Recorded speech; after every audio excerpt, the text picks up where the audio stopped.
저축성 보험을 중도에 인출할 경우 세제 혜택을 주지 않는 세법 개정안이 국회에서 논의될 예정입니다. 실제로 과세가 현실화될 경우 계약자가 돈을 빌리기 위해 중도 인출이 아닌 약관 대출을 이용하게 돼 오히려 가계대출과 이자 부담이 커질 수 있다는 지적이 나오고 있습니다. 양재준 기자가 보도합니다. 저축성 보험의 중도 인출에 대한 과세 논의가 본격화됩니다. 국회 조세소위원회는 이번 주 기획재정부가 제출한 세제 개편안을 본격적으로 다루는데 생명보험업계가 중도 인출 금액에 대해 상향 조정을 요청하고 있습니다.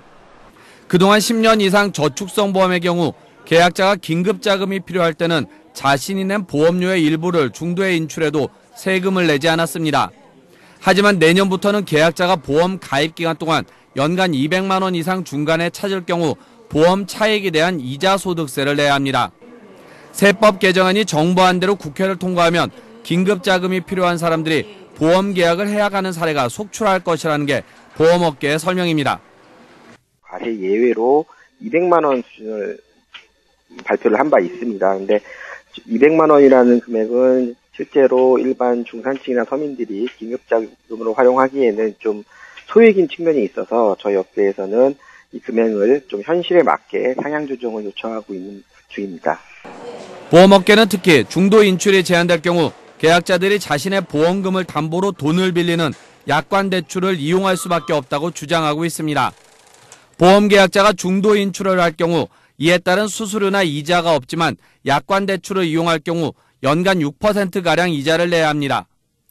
삼성과 한화, 교보생명 등 대형 3사의 장기보험 계약 가운데 지난해 중도 인출 횟수가 5회 미만인 경우는 전체 84%인 22만여 건.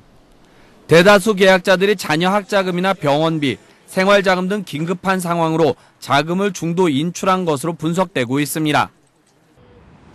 저축성 보험에 대한 세제 개편 논의가 본격화되는 가운데 중도 인출이 제한될 경우 가계대출이 느는 역효과가 발생할 수 있다는 우려가 나오고 있습니다. 한국경제TV 양재준입니다.